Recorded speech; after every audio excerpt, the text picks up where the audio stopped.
The click of my heels echoed through our empty foyer as I wheeled my carry-on toward the kitchen. After 3 days of back-to-back meetings in Boston, all I wanted was to surprise Alan with takeout from our favorite Thai place and crawl into bed early.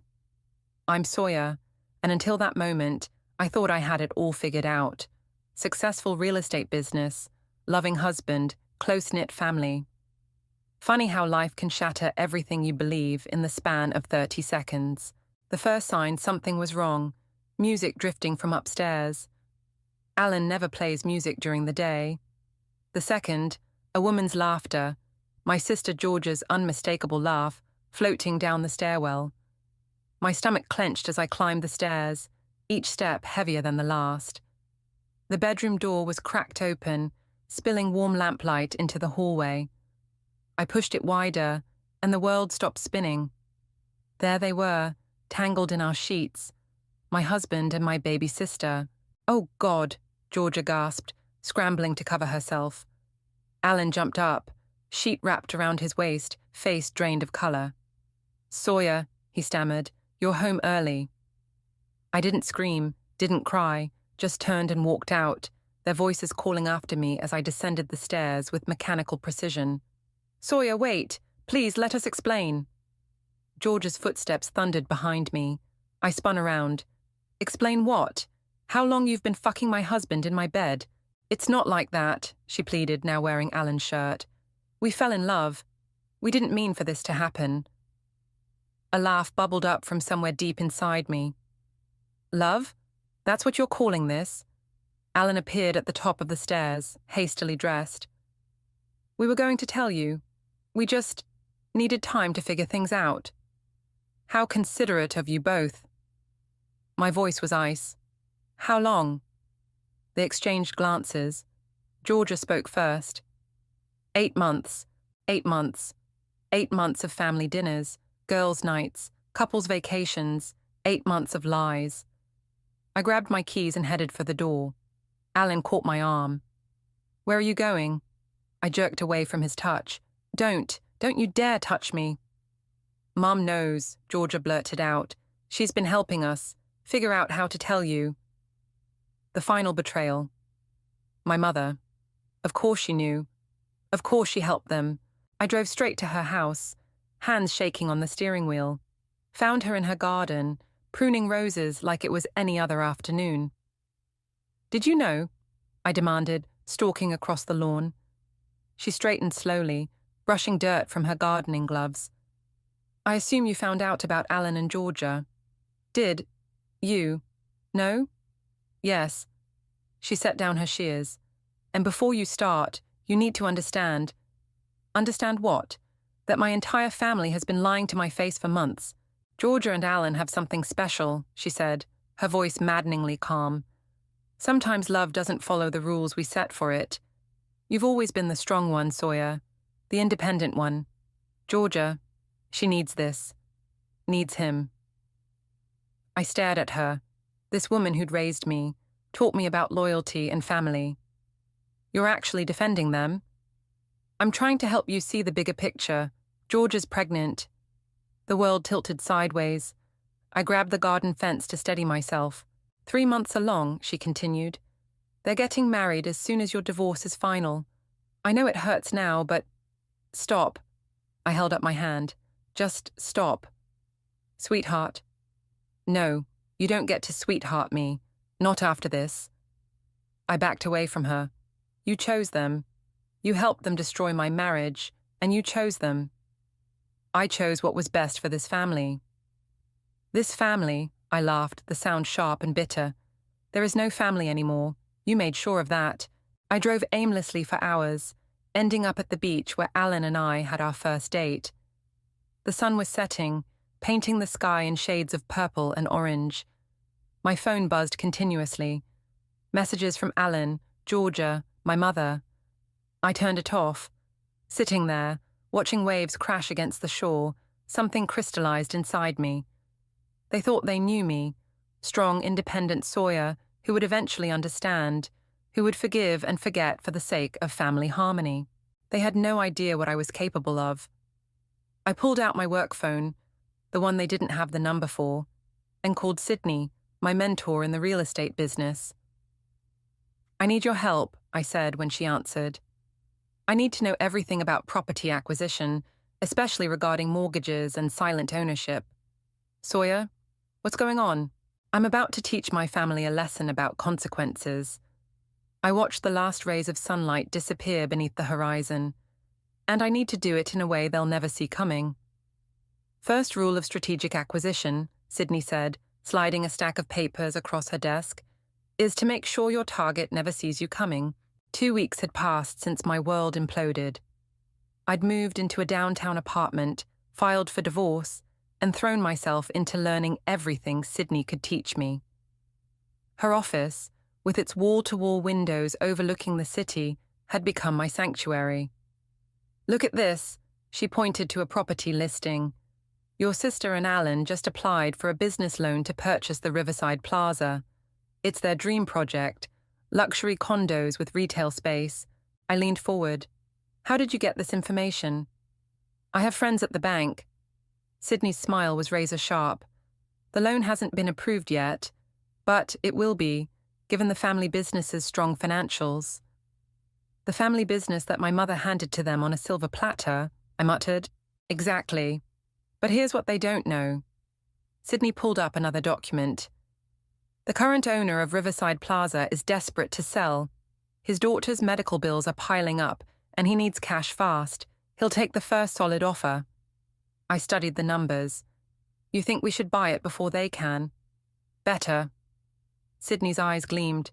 "We buy it through a shell company, then lease it to them at premium rates.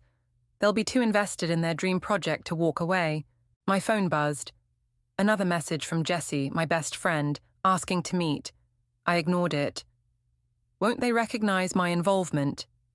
"That's why we're setting up multiple corporations. On paper, they'll be dealing with Ocean View Properties, not Sawyer." I sat back, considering. "What about the family business? Mother made George a CEO last week." "Ah." Sydney pulled out another file. "That's where it gets interesting. I had my accountant friend look into their books. They're not as stable as they appear.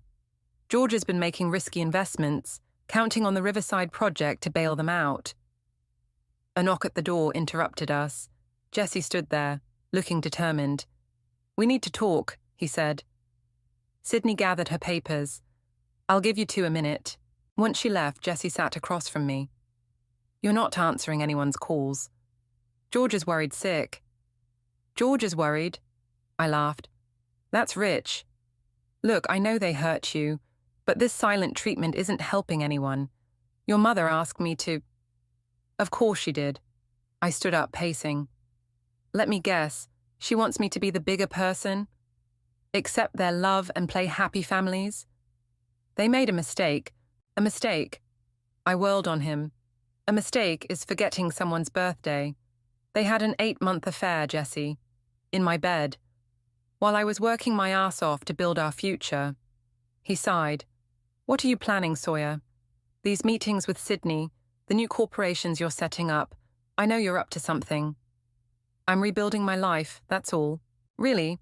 Because I heard through the grapevine that Ocean View Properties just made an offer on Riverside Plaza. The same property Georgia and Alan have been eyeing for months." I kept my face neutral. "It's a free market." "Don't do this," he pleaded. "Don't become like them." "I'm nothing like them." I walked to the window, watching the city below. "They destroyed what was mine. I'm just playing by their rules now." My phone buzzed again. An email from Sydney's contact at the bank. The Riverside Plaza offer had been accepted. "I have to go," I told Jessie. "Meeting with my lawyer." "Sawyer, please." "Thanks for checking on me." I cut him off. "But I know what I'm doing." After he left, Sydney returned with a bottle of champagne. "Congratulations, new owner of Riverside Plaza." We were pouring glasses when my work phone rang, a number I didn't recognize. "Is this Miss Sawyer from Ocean View Properties?" a man's voice asked. "Speaking." "This is Alan Knight. I understand you just purchased Riverside Plaza." My hand tightened on the phone. "That's correct. My company is very interested in leasing the entire property. We'd like to schedule a meeting to discuss terms. Sydney was watching me intently. I took a deep breath. Of course, Mr. Knight. My assistant will send you our standard lease agreement. The rates are non-negotiable. I'm sure we can come to some arrangement. The rates are non-negotiable, I repeated firmly. Take it or leave it. There was a pause. We'll take it. After hanging up, I downed my champagne in one gulp. Phase 1 complete, Sydney said. Ready for Phase 2? I nodded, pulling out the documents she'd prepared earlier. Time to look into their other properties, every single one. Remember, Sydney cautioned, revenge is a long game. Patience is key. Don't worry. I smiled, thinking of Georgia and Alan signing away their future without realizing it. I can be very patient. The lease payments are killing us. Alan's voice drifted through the restaurant's partition. We need to increase tenant rents across all properties to cover it. I froze with my fork halfway to my mouth. I hadn't planned on eavesdropping during my lunch break, but here they were, 2 booths away, discussing business with Jessie. That's a risky move, Jessie replied. The market's already stretched thin. Push too hard and you'll lose good tenants. We don't have a choice, Georgia said. The baby's due in 4 months, and the renovation costs at Riverside are higher than expected. I slid lower in my booth, grateful for the tall partition. Jessie had been trying to broker peace between us for weeks, but I hadn't known he was actively working with them. What about your mother? Jessie asked. Can't she help? She's already leveraged everything she could. Alan sighed. The family business is our responsibility now. Georgia's voice cracked. I just wish Sawyer would talk to us. Maybe if she understood. Understood what? Jessie's tone sharpened. That you betrayed her. That you're running her father's company into the ground. That's not fair, Georgia protested. We're trying our best. Your best? Jessie laughed bitterly. You're planning to raise rents on working families to cover your mistakes. That's not your best. That's desperate. My phone buzzed. Sydney texting about another property we'd identified. I needed to leave before they spotted me, but I was riveted to my seat.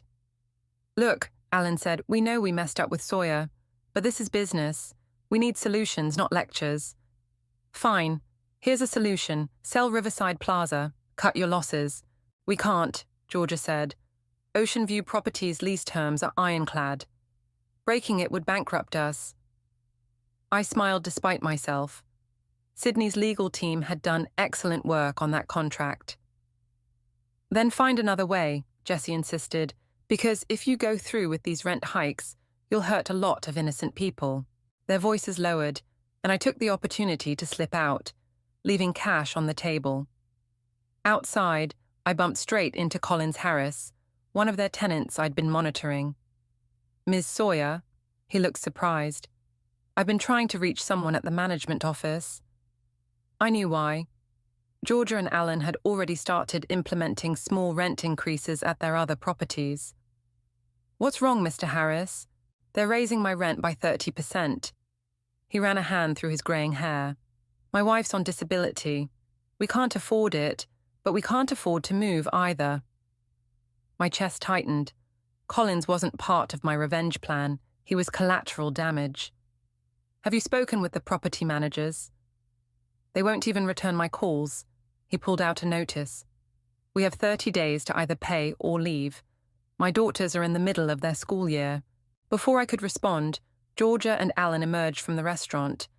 They spotted us immediately. Sawyer, Georgia stepped forward, one hand on her now visible baby bump. I turned away, but Collins spoke up. Mr. Knight, Mrs. Knight, please, about the rent increase. Submit your concerns in writing to the office, Alan said dismissively, still staring at me. Sawyer, can we please talk? I have nothing to say to either of you. I started walking away. You can't avoid us forever, Georgia called after me. We're still family. I spun around. Family, is that what you call this? Jessie emerged from the restaurant, tension visible in his stance. You want to talk? I continued, anger burning through my careful plans. Fine. Let's talk about how you're destroying people's lives to cover your own mistakes. Let's talk about Collins here, whose family you're about to make homeless. Business decisions aren't personal, Alan said stiffly. No?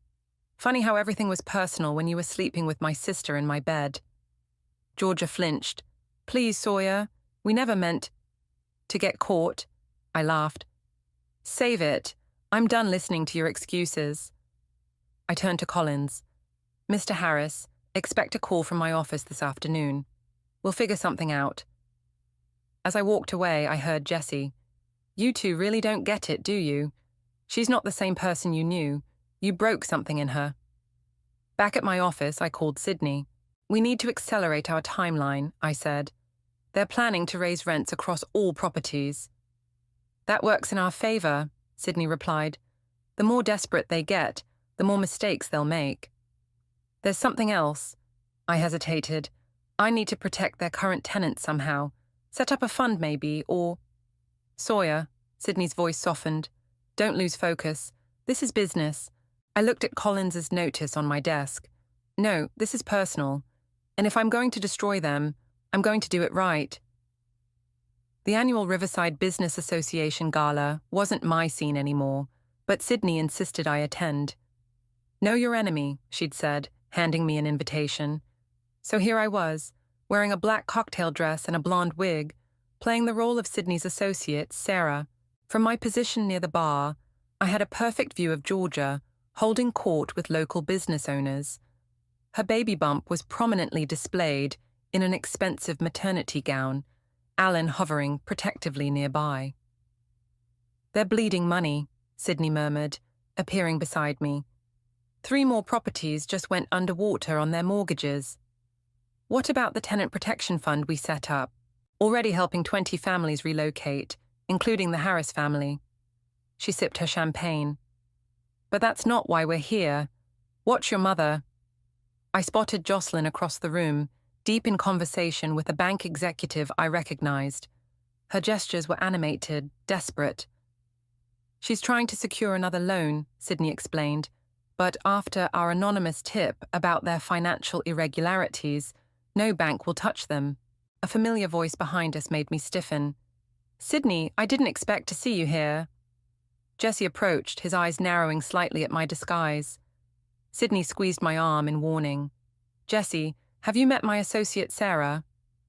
Can't say that I have. His gaze locked with mine, though she looks remarkably familiar. Before he could say more, commotion erupted near the entrance. Collins Harris stood there, looking out of place in his worn suit. Mr. Knight, he called out. Mrs. Knight, you can't keep ignoring us. Security moved toward him, but he continued. 20 families losing their homes because of your greed. Georgia paled, clutching her stomach. Alan stepped forward. Remove him immediately. You're not the people I thought you were, Collins shouted as security dragged him out. Your father would be ashamed of what you've done to his company. The room fell silent. I watched my mother rush to George's side, while Alan tried to smooth things over with their guests. Well, Jessie said quietly, that was quite a scene, wasn't it, Sawyer? I froze. Sydney intervened smoothly. I think you're mistaken. This is... Save it. Jessie pulled me aside, away from curious onlookers. I've known you 20 years. You think I wouldn't recognize you behind that wig? Keep your voice down. Why are you here? What's your endgame? Before I could answer, George's voice rang out. Oh! She doubled over, grabbing her stomach. The baby, Alan called out. Someone call an ambulance. The room erupted in chaos. As medical personnel arrived, I slipped out to the balcony, needing air. Jessie followed. It's not real, I said before he could speak. She used to pull the same trick when we were kids. Fake a fainting spell when things got tough. Maybe, but you still care. Or you wouldn't be here in disguise. I'm here because they're destroying everything my father built. I gripped the balcony railing. Did you know he made us promise, on his deathbed, to keep the business and the family? To take care of our tenants? I remember. Georgia was crying when she made that promise. Crying, and now look at them. Jessie leaned against the railing. You know what I think? I think you're not just angry about the affair. You're angry because they betrayed everything you believed in. Inside, The commotion was dying down. Georgia was being helped to a chair, miraculously recovered. "You should have heard them last week," Jessie continued. "After the Harris thing hit the local news, Georgia actually said, 'At least Sawyer never has to know how bad things have gotten.'" I laughed bitterly. "They still think I'm in the dark. They think you've moved away, started fresh." He studied my face. "They have no idea you're the one behind Ocean View Properties, do they? No one does, except Sydney, and now you. And what happens when they find out, when they realize you're the one pushing them toward bankruptcy? They deserve it. Maybe they do." Jessie straightened. "But this revenge plot, it's changing you, Sawyer. The woman I know wouldn't hide in the shadows. The woman you knew died the day she found her sister in bed with her husband. No." He touched my arm gently. "She's still in there. And she's better than this cloak and dagger stuff." Inside, Georgia was making a show of refusing the ambulance, playing the brave mother-to-be. "You want me to confront them openly?" I asked. "I want you to be you, the Sawyer who fights her battles in the light." I watched my family through the glass doors, mother, sister, ex-husband, all playing their parts in this elaborate drama. "Maybe you're right," I said finally. "Maybe it's time to step out of the shadows." "What are you planning?" I smiled, thinking of the documents Sydney had shown me earlier. "I think it's time for a family reunion, a very public one." "They're announcing another rent increase today," Sydney said, spreading the morning paper across my desk. 50% this time. I scanned the headline. "Local business owners face criticism over aggressive rent hikes."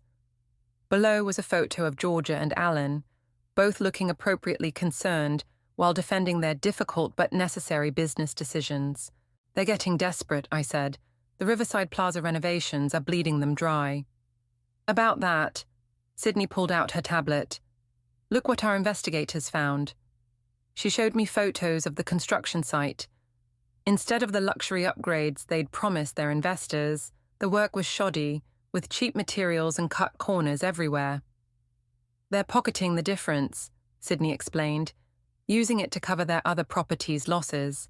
My phone buzzed. Jessie calling again. I ignored it. "That's fraud," I said. "Yes, and there's more." Sydney pulled up another document. "Remember that charitable foundation your father set up for employee education? Georgia's been dipping into it." The rage I'd been carefully controlling burst free. I grabbed my car keys. "Where are you going?" "To their office. This ends now." "Sawyer, wait." But I was already out the door. 20 minutes later, I stormed into the building that used to be my second home. The receptionist's eyes widened. "Ms. Sawyer, they're in a meeting." I pushed past her into the main conference room. Georgia, Alan, and my mother sat with a group of investors. They all froze mid-sentence. "Sawyer?" Georgia stood awkwardly, one hand on her belly. "What are you doing here?" "Protecting our father's legacy." I tossed the construction photos onto the table. "Want to explain these to your investors?" Alan quickly gathered the photos. "This is a private meeting." "Is it? Like the private way you've been embezzling from the Employee Education Fund?" The investors started murmuring. Mother stood up. "Sawyer, that's enough." "No, it's not nearly enough." I turned to the investors. "Did they tell you they're using substandard materials at Riverside? That they're pocketing the difference?" "These are baseless accusations," Alan said, but his face had gone pale. "Really? Should we call the building inspector? I'm sure he'd love to see these photos." Georgia stepped toward me. "Please, Sawyer, whatever you think you know." "I know everything." I met her eyes. "I know about the fraudulent loan applications, the misappropriated funds, the illegal rent increases." "You've been investigating us." Mother's voice was sharp. "Someone had to. You were too busy helping them destroy everything Dad built." One of the investors stood up. "I think we need to suspend this meeting pending an audit." "No, wait," Alan protested. "We can explain." "Explain what?" I cut in. "How you're bankrupting the company to cover your own greed. How you're evicting families who've lived in our properties for decades." The conference room door opened and Jesse rushed in. Sawyer, stop. Why? So they can keep pretending they're the victims. Because you're about to reveal your own hand, he said quietly. The room went silent. Georgia looked between us. What's he talking about? I straightened my spine. Ocean View Properties. It's mine. The color drained from Alan's face. What? I own Riverside Plaza. I'm your landlord, and I have proof of every illegal thing you've done since taking over this company. Mother sank into her chair. You've been behind everything. Not everything. You did most of it yourselves. I just made sure you had enough rope to hang yourselves. The investors were leaving now, muttering about lawyers and audits. Georgia grabbed my arm. Why? Why would you do this to us? I jerked away from her touch. You really have to ask. You took everything from me, my husband, my family, my company. Did you think I'd just disappear? We never meant to hurt you, she whispered. But you did, and now you're hurting innocent people too. I turned to the remaining investors. Check your emails. I've sent documentation of everything I've found. Do with it what you will. Alan stepped forward. You've destroyed us. No. I met his gaze steadily. You did that yourselves. I just made sure everyone would know the truth. As I turned to leave, Mother called out. He would be ashamed of you, Sawyer. Your father would be ashamed of what you've done to this family. I stopped at the door. No, Mother. He'd be ashamed of what this family did to his legacy, and now everyone will know exactly who's responsible. Jesse followed me out. In the elevator, he finally spoke. Feel better? Not yet. I checked my phone. Sydney had texted that phase 2 was ready, but I will soon. What else are you planning? I thought of the press conference scheduled for tomorrow, where I'd announce Ocean View Properties' new tenant protection program. Justice, I said as the elevator doors opened. Real justice this time. The press conference room buzzed with anticipation. Reporters filled every seat, cameras flashing as Sydney introduced me to the podium. In the back, I spotted Jesse slipping in quietly. Good morning, I began. I'm Sawyer, CEO of Ocean View Properties. Today, I'm announcing our new tenant protection initiative, starting with a complete reversal of all recent rent increases across our managed properties. Murmurs rippled through the crowd. A reporter raised her hand. Including Riverside Plaza? Especially Riverside Plaza, I smiled. Additionally, we're establishing a $5 million fund to assist displaced tenants with relocation costs and down payments. The door burst open. Georgia waddled in, followed by Alan and my mother. Perfect timing. You can't do this, Georgia shouted. You're trying to bankrupt us. Cameras swiveled toward them. I maintained my composure. I believe we have some unexpected guests. Georgia, Alan, Mother. Would you like to join me up here? Make this a real family discussion. Alan stepped forward. This is a publicity stunt. She's using these tenants as pawns in her revenge plot. Revenge? I gestured to Collins Harris, who stood up from his seat in the front row. Mr. Harris, would you like to tell everyone about your experience with the current management? Collins approached the microphone. They raised our rent by 50%. When we couldn't pay, they gave us 3 days to leave. My wife, my kids, all of us. We'd lived there 12 years. That's business, Alan protested. Market forces.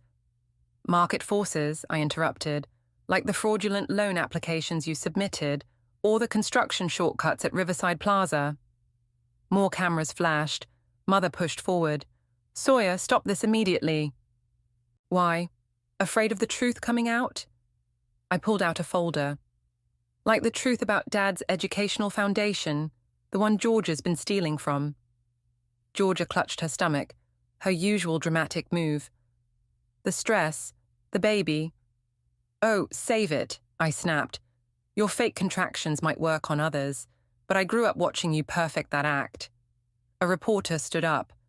Are you saying the current management has been embezzling funds?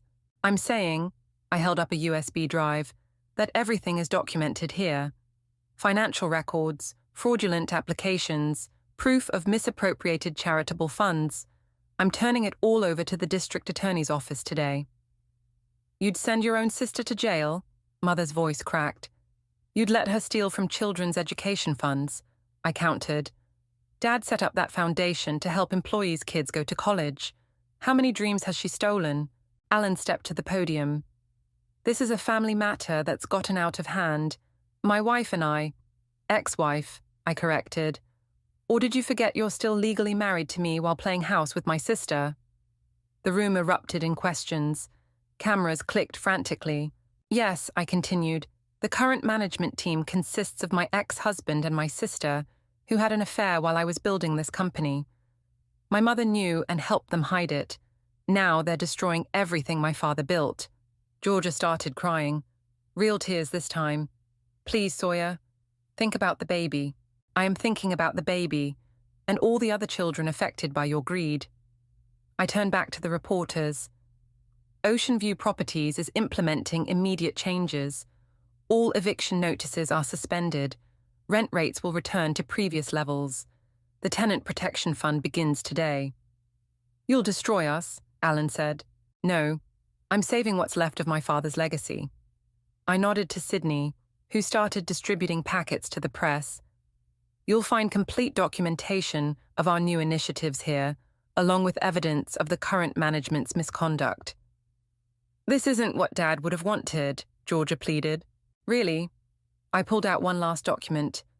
This is Dad's last letter to me, written a week before he died. He knew something was wrong with the company books. He asked me to protect his life's work. I met Mother's eyes. To protect the families who trusted us. Mother's face crumpled. For the first time, I saw real shame there. The DA's office will be in touch, I told them. I suggest you get lawyers. As security escorted them out, Jessie approached the podium. You okay? Getting there. I turned back to the reporters. Any questions? An hour later, in my office, Sydney poured champagne. That went better than expected. Did it? I watched the news coverage on my laptop. They're still my family. Family who betrayed you, she reminded me. Jessie knocked and entered. George is being admitted to the hospital. Real contractions this time. Something twisted in my chest. Is she okay? Since when do you care? I don't. But my hand shook as I picked up my glass. I can't care anymore. Jessie sat down. You know, revenge doesn't have to mean burning every bridge. Those bridges were already ash, I said, but my voice lacked conviction. My phone buzzed. A text from Mother.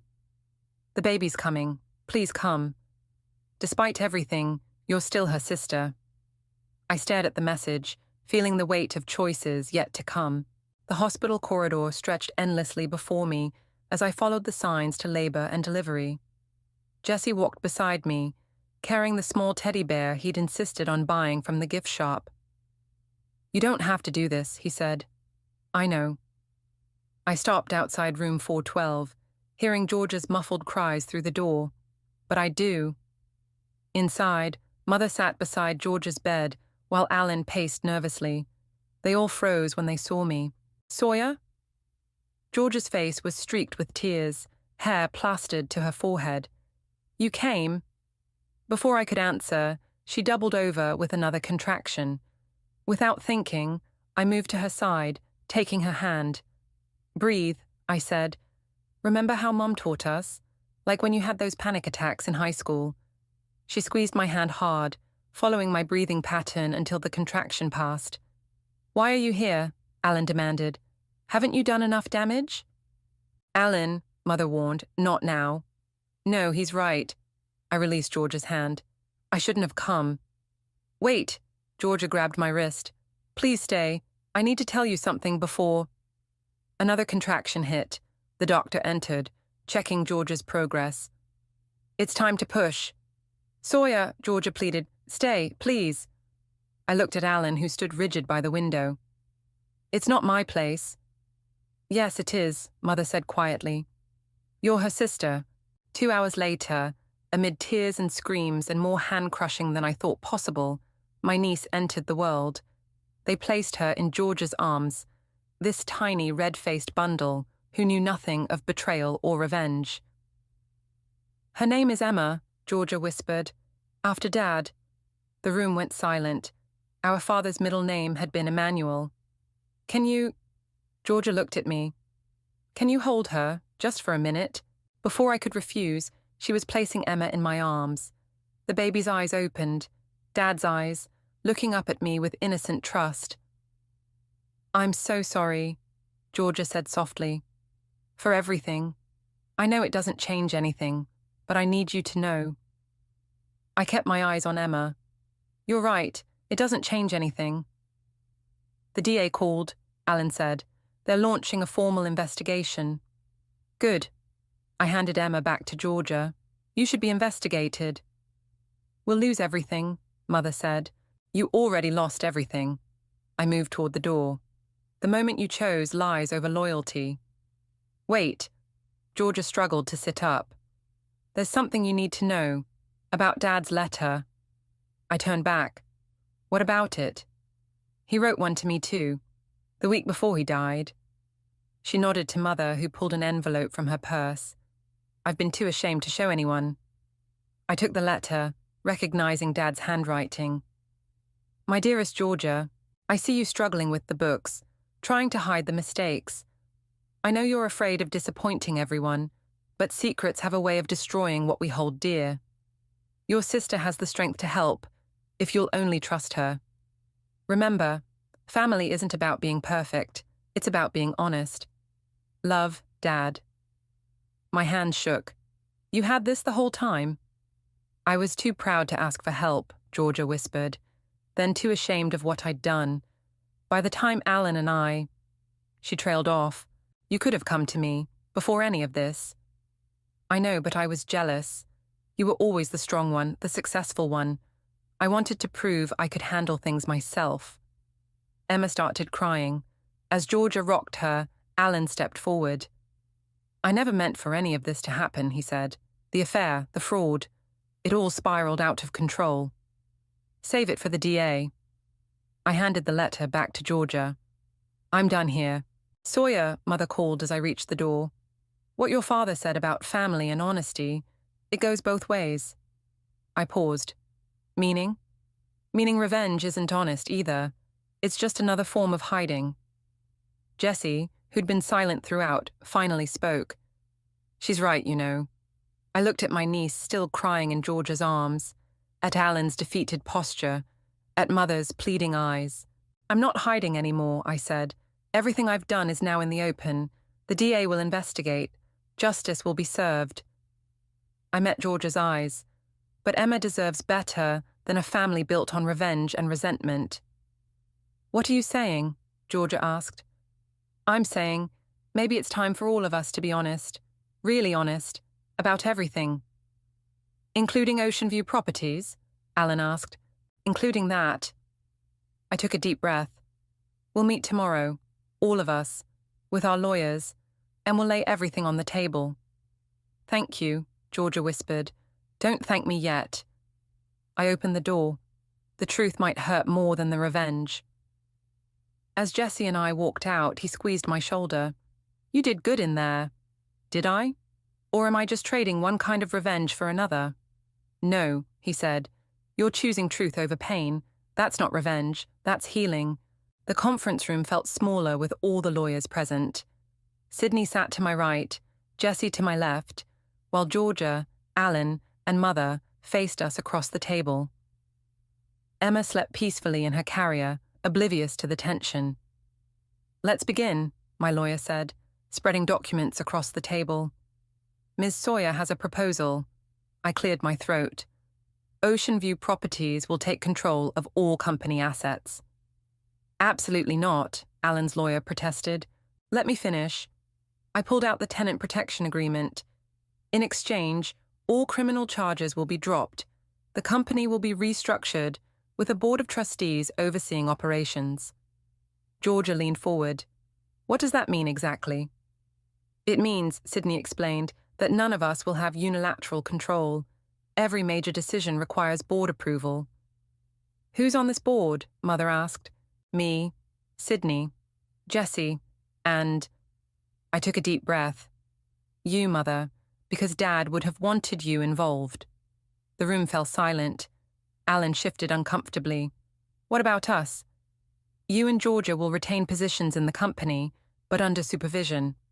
All financial decisions will be reviewed, and you'll both enter a repayment program for the embezzled funds. That's surprisingly generous, Georgia's lawyer said. It's not generosity. I looked at Emma.